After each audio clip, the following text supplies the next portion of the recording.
Don't touch him. Are you trying to harm him? Take your filthy hands off him right now. Ethan's roar shook the entire hallway. He lunged forward like a beast, brutally knocking the nanny away from the transparent crib. The nanny stumbled and fell hard onto the floor, her face pale, her eyes wide with terror as she stared into the glass enclosure.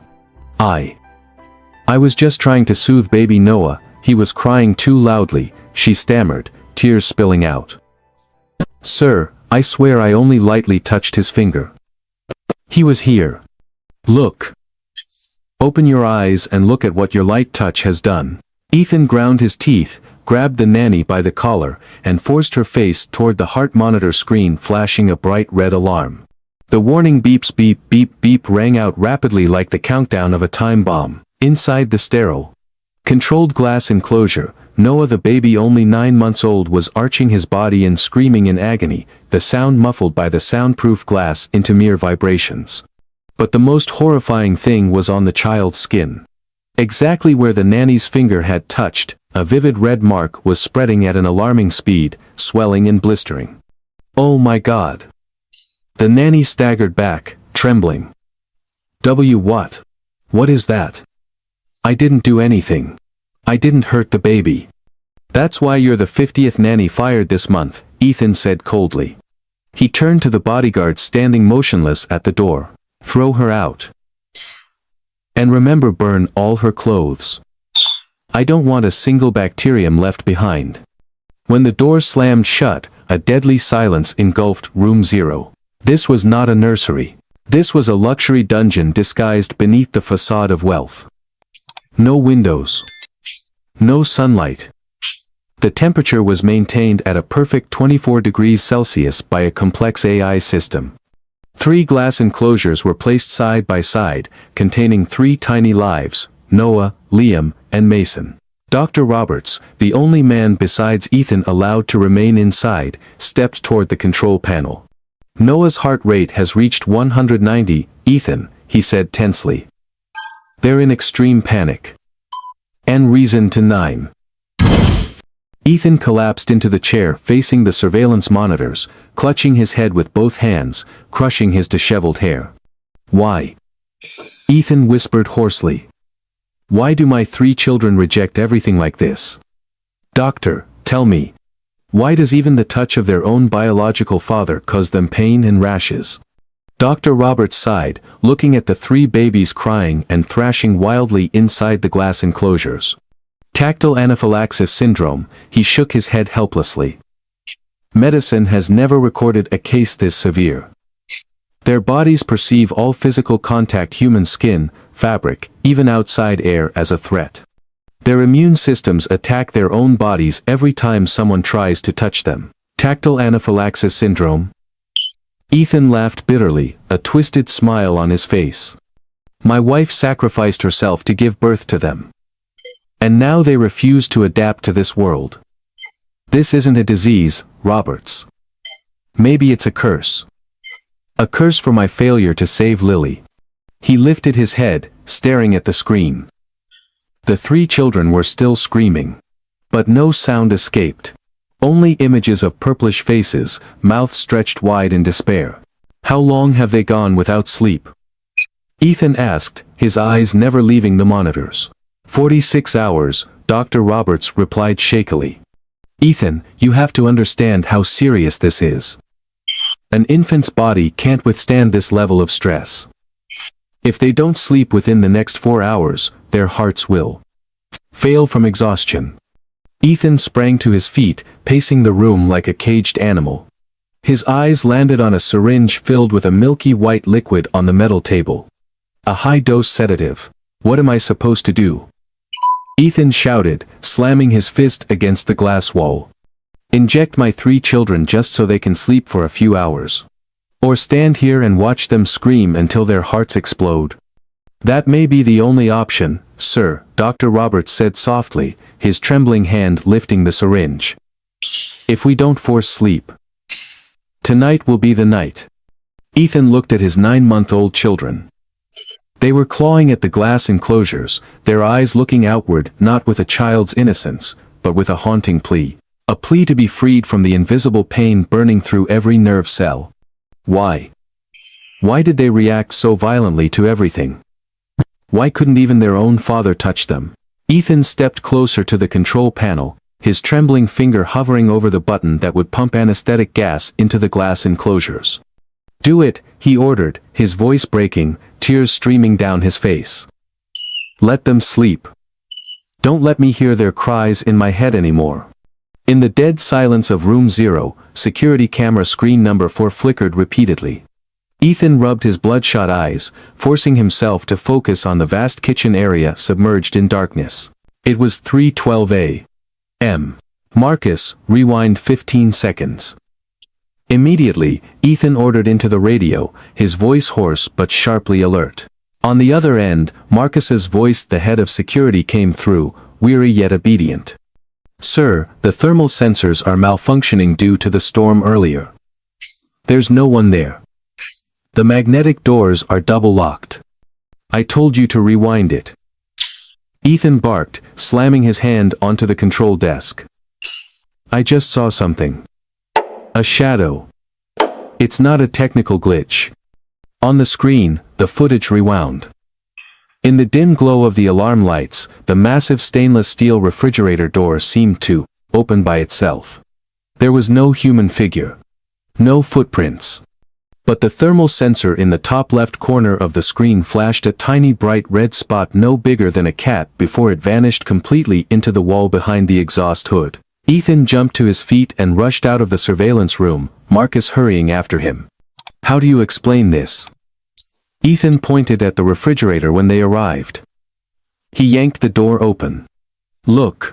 Inside, the high-end food trays were untouched. But on the bottom shelf, a strange disturbance was visible. "Breadcrumbs," Ethan hissed, picking up a small crumb scattered across the cold stone floor. "And more importantly, my strong painkiller bottle is missing.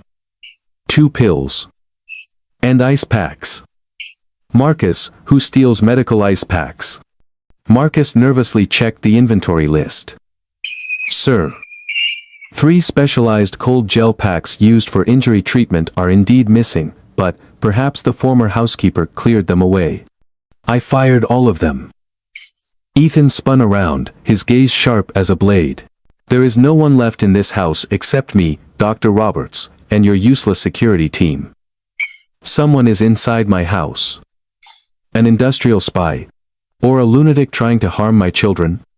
We will immediately re-scan the entire system," Marcus said hurriedly. "Find her. Find her now." Ethan roared, the terror for the safety of the 3 children in room number 0 erupting violently once again. But Ethan and his entire team of seasoned security personnel never once looked up at the ceiling. They had no idea that right above their heads, behind the metal grills of the central ventilation system, a ghost was existing. Inside the narrow, dark, dust-filled space of the ventilation ducts, a small creature was moving. It was Chloe. The 8-year-old girl was skinny to the bone, her torn clothes hanging loose on her malnourished body. Chloe did not crawl on her knees like normal children. She dragged herself forward using her elbows, her body curled in on itself, one arm clutching tightly at her chest. "It hurts so much. It's so hot," Chloe whispered weakly in her throat. She stopped at a junction of the air ducts, where the cold airflow was strongest. With her blackened, trembling hands, she pulled out from inside her loose shirt a blue cold gel pack, the very thing Ethan was searching for. Without hesitation, Chloe pressed the freezing cold pack directly against the left side of her chest. Hiss! The burning pain inside her chest eased slightly thanks to the bone-piercing cold. She squeezed her eyes shut and let out a long, labored breath, cold sweat pouring down her forehead, mixing with dust and grime. She pressed her ear against the cold metal floor of the ventilation duct. Her ear twitched. Wah! Wah! Wah! Crying. The sound echoed up from room number 0. Chloe bit her lip, enduring the stabbing pain, then continued to crawl forward. The heart in her chest was pounding wildly, not from fear, but from some kind of resonance with the cries she had just heard. Down below, Ethan was still shouting frantically at the security team, searching for an invisible intruder. He had no idea that the intruder was lying directly above his head, clutching an ice pack and crawling toward his 3 children like a moth to a flame. A deafening explosion shook the entire mansion. In an instant, the entire lighting system went out, plunging the hallway into darkness. What the hell just happened? Ethan yelled into the communicator, already sprinting full speed toward the West Wing hallway. Marcus's voice crackled through, broken by static. Lightning struck the transformer station, sir. The backup generator is restarting, but... Damn it! The temperature control system in room number 0 has been disconnected. What? Ethan roared. Do you have any idea that if the temperature shifts by just 2 degrees, the children's skin will peel off on its own? Restart it manually. Now. But it was already too late. From the end of the hallway came a horrifying sound, the distressed screams of the 3 children. The electromagnetic locks on the glass chambers designed to automatically open during power loss to prevent suffocation had disengaged. Inside the cramped ventilation duct above the ceiling, Chloe curled in on herself. It hurts. It hurts so much, Chloe whimpered, her hands clawing at her frail chest. She knew she was about to pass out, but her instincts told her she had to get down there. Gritting her teeth, Chloe used the last of her strength to kick hard at the vent cover. The rusted screws screeched, then popped loose. Bang! The metal cover crashed onto the floor below. Chloe shut her eyes and threw herself down after it. Her small body slammed hard onto the wooden floor. A dry, sickening crack sounded from her left ankle. Chloe bit down so hard her lips split and bled to keep herself from screaming, tears spilling from the pain. She struggled to crawl forward, dragging her injured leg, heading straight for room number 0. Ethan. The children's room door is open. There's an intruder. Dr. Roberts shouted from behind. Ethan charged forward like a whirlwind. His mind conjured the worst-case scenario, some madman harming his fragile children. Ethan kicked the door open. Red alarm lights spun wildly. Marcus and the security team rushed in behind him, guns raised, and aimed at the center of the room. Then they all froze. The room was dead silent. There were no screams. No chaos. What? What the hell is this? Marcus lowered his weapon, his mouth hanging open in disbelief. On the cold floor, amid a tangle of medical cables and equipment, the skinny, filthy, ghost girl lay sprawled out, her breathing faint like a candle flickering in the wind. Her clothes were torn and coated with dust from the ventilation system. But what shocked them was not the appearance of this homeless child. It was Noah. It was Liam.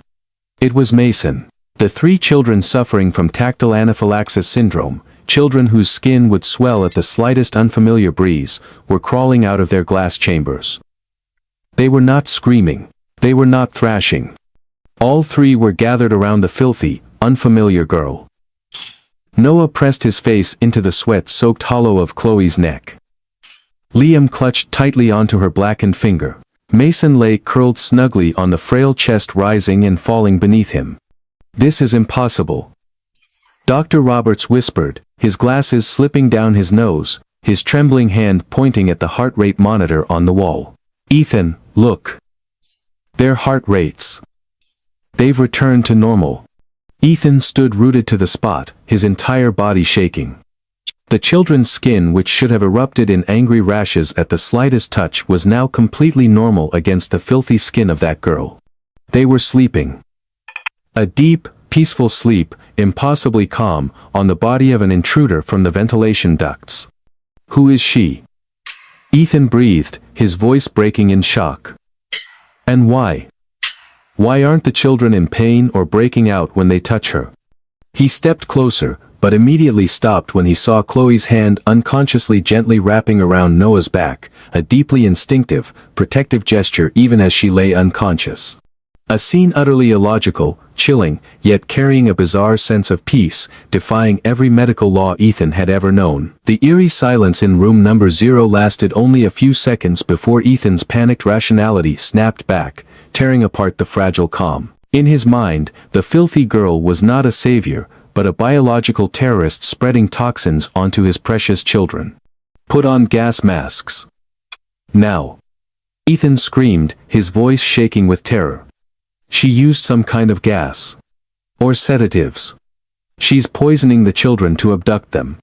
Without waiting for Marcus or the security team to react, Ethan held his breath and rushed into the cluster of children. He did not care that the girl was unconscious or that her injured ankle was swollen. To him, that skin-to-skin contact was a death sentence. Get away from my children right now. You filthy thing. Ethan roughly shoved Chloe's hand away and lifted baby Noah out of Chloe's frail chest. But the very moment Noah's body left Chloe's, hell erupted. Wah! Wah! Wah! The heart-rending cry shrieked through the air. But this time, it was even more horrifying than before. Noah's skin, which had just regained a healthy pink color, instantly turned a terrifying purplish blue.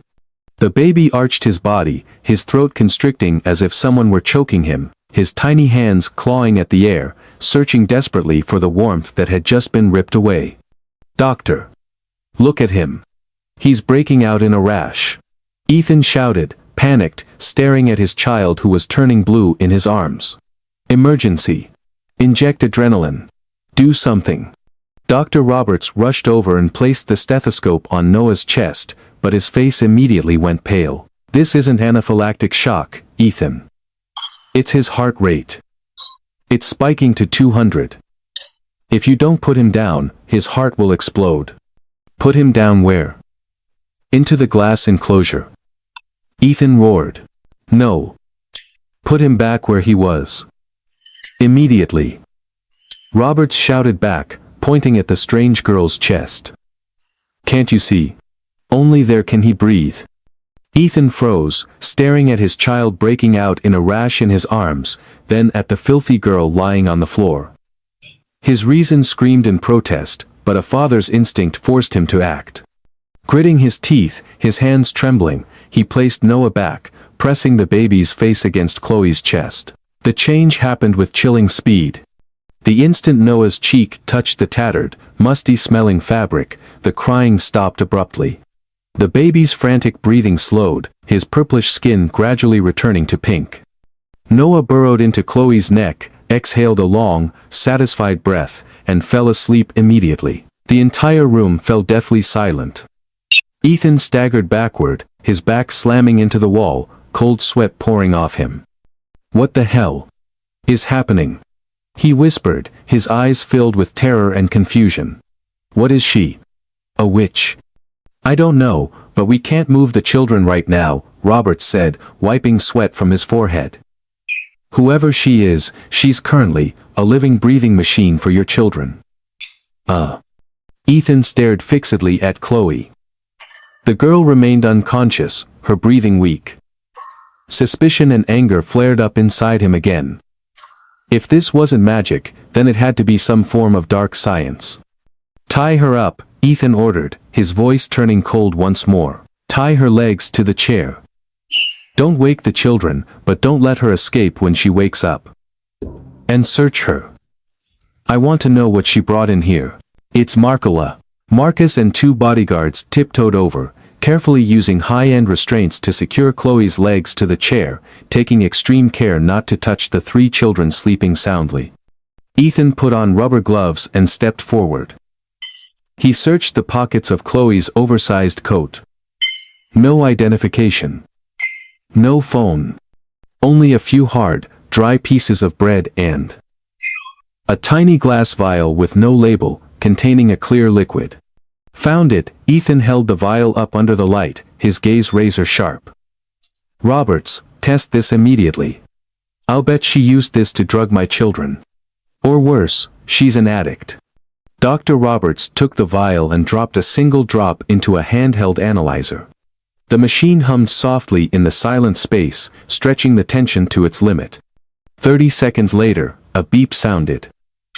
Robert stared at the results screen, his eyes widening behind his glasses. This isn't a sedative, Ethan, he said slowly, his voice filled with doubt. Then what is it? Ethan pressed, his hands clenched into fists. No, Roberts shook his head, looking at Chloe with a puzzled expression. This is high concentration. Dobutamine. And millionaire as well. Speak human, Roberts. They're emergency cardiac support drugs, Ethan. The kind only used in intensive care units for end-stage heart failure patients, Roberts replied, his voice trembling. A normal person would die instantly from ruptured blood vessels if they took this. But without it, a failing heart would stop beating. Ethan froze. He looked at the vial, then down at the frail girl tightly bound to the chair. His reasoning veered into another dark direction. Heavy-grade cardiac drugs. Ethan sneered, a smile devoid of warmth. You think a beggar girl knows how to use ICU drugs? No, Roberts. Look again. Look at how ragged she is. Look at how she snuck in here.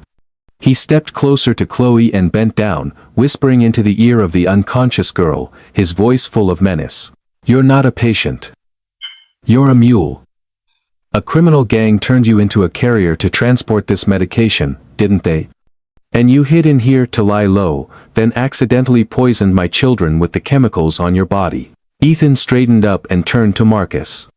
Prepare a bucket of cold water. Wake her up. I don't care if she's a child. I want to know who sent her here and why.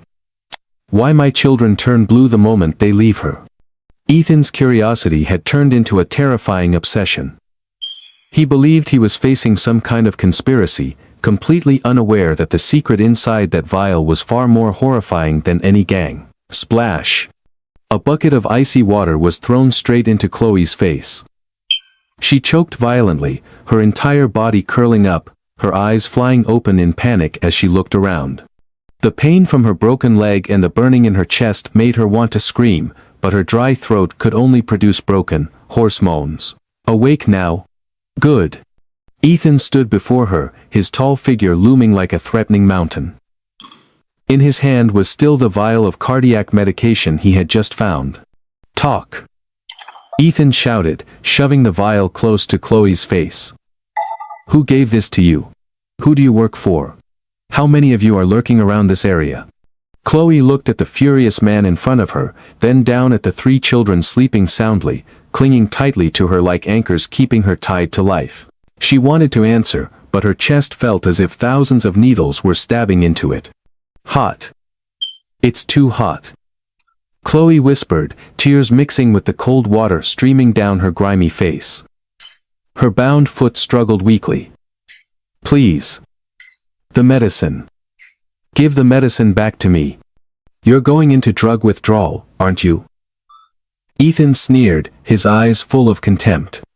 I know your kind well. Still a kid and already addicted, working as a pawn for drug traffickers. You planned to turn my house into a transit hub, didn't you? No, not like that. Chloe shook her head frantically, her breathing growing more rapid and labored. I'm in pain, my heart. It's about to burst. Ethan narrowed his eyes. Her behavior was highly suspicious. She kept straining her body, her gaze locked tightly onto the area of her heart beneath the loose, tattered clothing. What are you hiding in there? Ethan asked suspiciously. He didn't wait for an answer. The safety of his 3 children lying right next to this drug addict made Ethan lose all patience. He stepped forward and roughly grabbed Chloe by the collar of her tattered clothes. Let me see what the hell you're hiding. Rip. The dry sound of rotting fabric being torn echoed sharply through the silent room. The filthy shirt split in 2, exposing the skinny, bony chest of the little girl under the lights. Ethan had braced himself to see a packet of white powder, or the needle marks of an addict covering her body. But no, he froze. The hand gripping Chloe's collar fell limp. Running straight down the center of the frail, emaciated chest of this 8-year-old child was a long, raised, purplish-red, ugly scar. A scar from the chest being split open, the unmistakable mark of major open heart surgery. Ethan staggered back a step, his voice breaking. You had heart surgery?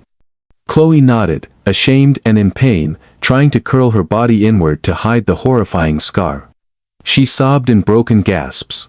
It's not mine. It's not mine. What isn't yours? Ethan pressed, but his voice had lost its aggression, replaced by utter confusion. "This heart," Chloe lifted her tear-filled eyes to Ethan. "1 year ago. On July 10th. There was a kind woman, she died. And she donated her heart to me." Time seemed to stop in room number 0. Ethan felt the blood in his body freeze. 1 year ago, on July 10th, that was exactly when Lily, his wife, died after giving birth to the triplets. She had asked him to sign the organ donation consent when she passed away. Ethan trembled, gripping the edge of the table to keep from collapsing. He stared at the small chest rising and falling violently. Beneath that scar was his wife's heart. If you received a heart transplant," Ethan asked, his voice shattered, "then why are you in this state? Why were you wandering through the ventilation ducts and stealing my medication?" Chloe choked back sobs, physical pain mixing with emotional agony, making her shake uncontrollably. "My parents. They needed money.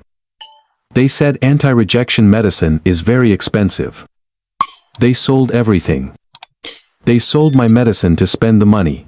Dr. Roberts stood beside them, his mouth hanging open as he pulled off his glasses and wiped cold sweat away. "My God. Ethan, her parents stopped her medication. She's dying slowly because her body is attacking the new heart."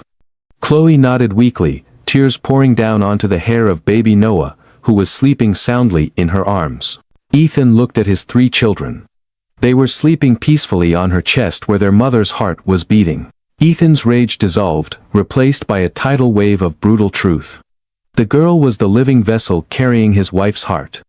"Did it guide you here?" Ethan whispered, tears streaming down his face. "Her heart. Did it lead you to this place?" "Her heart." But Chloe could no longer answer. The pain surpassed her limits. Her eyes rolled back, her chest arched upward, and then, her body went limp, collapsing. The heart monitor in Dr. Roberts's hand let out one long, flat, icy wail. Ethan. This is bad." Dr. Roberts shouted, throwing the device to the floor. Ethan stood there, watching life drain from the small body before him.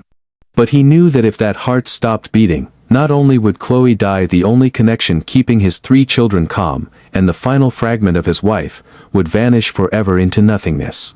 The death tone's long beep cut through Ethan's nerves like an invisible blade. In that moment, he didn't see a filthy beggar child, he saw the last connection to his deceased wife slipping away into the void. "Charge the defibrillator.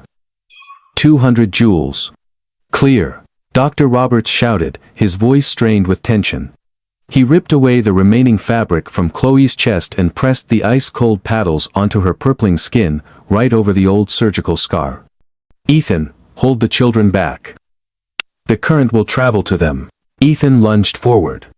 Ignoring his own instincts, he used his body to shield and pull the 3 children away from Chloe in an instant. Thump! Chloe's small body jerked violently off the floor. Her thin arm fell limp, slamming hard against the metal bed frame. On the monitor, a weak green line flickered. Then went flat again. Still no pulse. Increased to 300 joules. "Hurry!" Robert screamed, sweat pouring down his face and glasses. Thump! The second shock was stronger. Ethan held his breath. After 3 terrifying seconds of silence, a sound echoed beep. Beep. Weak and irregular, but it had returned. "We have a pulse," Roberts exhaled, his trembling hand injecting adrenaline straight into the vein in Chloe's wrist. "But it's very weak. She won't last long." Ethan stood up, tense. "She's deteriorating," Roberts warned, eyes fixed on the rapidly crashing numbers. "Cardiac stimulants are only temporary. Her body is self-destructing. We need a miracle or the most advanced hospital in the world right here, right now." Ethan lifted his head. The despair in his eyes vanished, replaced by the ruthless decisiveness of a billionaire who had never known defeat. "We don't need a hospital," Ethan said, pulling out his phone. "I'll bring the entire hospital here." He dialed, his voice cold and commanding. "Hello. Mobilize the helicopters. Call the best cardiovascular surgery team in the world. Tell them I don't care about airspace regulations or borders. I need a heart-lung machine and the strongest experimental anti-rejection drugs available at my house within 1 hour. If you're a second late, I will bury every one of your careers. The roar of helicopter blades tore through the quiet night over the estate, creating a windstorm that sent manicured grass flying. Powerful searchlights swept across the floor-to-ceiling windows, turning Ethan's luxurious living room into a blinding, chaotic stage. The main doors burst open. A flood of medical personnel rushed in, pushing carts loaded with gleaming metal machines. Leading them was Dr. Schneider, the world's top cardiac specialist Ethan had just summoned from an international medical conference. "Where's the patient?" Schneider shouted over the helicopter still roaring outside. "Cardiac arrest for 45 seconds. Dr. Roberts yelled back, hands still pressing hard on Chloe's frail chest to perform CPR. "Severe malnutrition. BMI under 14. Acute rejection." Schneider glanced at the small, grimy body lying amid tangled wires on the expensive sofa, then at the three triplets whose skin was slowly turning blue. He took a deep breath, understanding that he was standing in the middle of a medical and spiritual phenomenon beyond explanation. "Prepare ECMO," Schneider shouted. "I need a number 10 scalpel. Establish femoral venous access. Move." The entire room erupted into urgency. Sterile plastic sheets were hastily spread across the expensive floor. Mobile surgical lights were switched on, blazing with harsh brightness. The sharp stench of disinfectant alcohol overwhelmed the scent of luxury perfume. "Can't find a vein. The girl's blood vessels are too small and completely collapsed." A nurse shouted in panic. "Cut down to the vein. Do it now," Schneider ordered, scalpel in hand, slicing decisively. Ethan dropped to his knees on the floor, clutching his head with both hands. He didn't dare look at the blade. He only listened. He waited for the sound of life. "Cannula is in position. Start the machine." Whir. Whir. Whir. The ECMO machine's motor began to turn, its low, steady sound rumbling like the growl of a mechanical beast. Chloe's dark blood was drawn out of her body, passed through the oxygenation membrane system, transformed into a vivid bright red, and then pumped back into her body. "The heart still hasn't restarted," Roberts reported, his eyes fixed on the monitor. Ethan lifted his head, desperate. "Give her time. Lily never gave up. She won't give up." He crawled to the side of the makeshift operating table despite the nurse's attempts to stop him. Ethan grabbed Chloe's ice-cold, calloused, darkened hand. He pressed it to his cheek, closed his eyes, and whispered, just as he had done thousands of times at his wife's bedside. "Lily. You must not give up." 1 second. 2 seconds. 10 seconds passed in suffocating silence. Only the whirring of the machines could be heard. Then suddenly, beep. A small, faint but unmistakable sound came from the monitor. "Beep. Beep. We have a rhythm," Schneider exclaimed, unable to hide his astonishment. "Blood pressure is rising. 60/40. My God, that heart, it's restarting." And Ethan's eyes flew open. He looked up at the screen. The green waveform was no longer a deadly flat line. It was dancing. And more miraculous still, the three babies in the cribs, though no one touched them, suddenly stopped crying. The tiny bodies of Noah, Liam, and Mason relaxed. Their complexions turned pink again, in perfect synchrony with the heartbeat inside Chloe's chest. "It's working," Roberts whispered, tears streaming behind his mask. "Resonance waves. They're back. The frequency of life has returned." Ethan collapsed onto Chloe's hand, sobbing like a child. He had gambled his entire fortune, his reputation, and his sanity on this bet. And he had beaten death. But the battle was not over. Schneider stared at the wildly fluctuating readings. "We pulled the girl back from death, Mr. Marshall," he said gravely. "But this body is damaged in too many ways. The next 72 hours will be hell. If she can't survive the immune storm, both of them, the girl and your wife's heart, will burn out together. Ethan looked up, his eyes more resolute than ever. Then get ready, doctor, Ethan said, gripping Chloe's hand tightly. Because I won't let anyone leave this house until all 4 of my children are safe. All 4? Roberts echoed. Yes, Ethan said, looking at Chloe, the homeless girl with my wife's heart. All 4. 72 hours. It was the longest span of time in Ethan's life. Longer than the 15 years he had spent building his business empire. The luxurious living room turned into a battlefield for life itself, where the wheezing of ventilators and the beeping of heart monitors became the only music that existed. When the clock struck the 73rd hour, a microscopic change appeared on the screen. Chloe's vital signs, previously fluctuating violently like a candle in a storm, suddenly stabilized. The heart rate graph shifted from chaotic jagged lines to smooth, steady waves. Body temperature 37 degrees, Dr. Roberts announced, his voice breaking with relief as he removed his fogged-up glasses. Inflammatory markers are down 80%. Ethan, she made it. Her body has accepted the heart. And Wanayao. Ethan, who had been slumped beside the hospital bed, still holding Chloe's small hand, snapped upright. She's alive. Ethan asked hoarsely, scarcely believing his ears. Yes, Dr. Schneider nodded, removing his surgical mask. A medical miracle. Or rather, your wife's heart possesses extraordinary vitality. It refused to stop beating. At that moment, Chloe's eyelids fluttered. Her long black lashes slowly opened, revealing clear brown eyes staring blankly at the unfamiliar ceiling. She let out a soft groan, her weak hand stirring in Ethan's grasp. Where are the babies?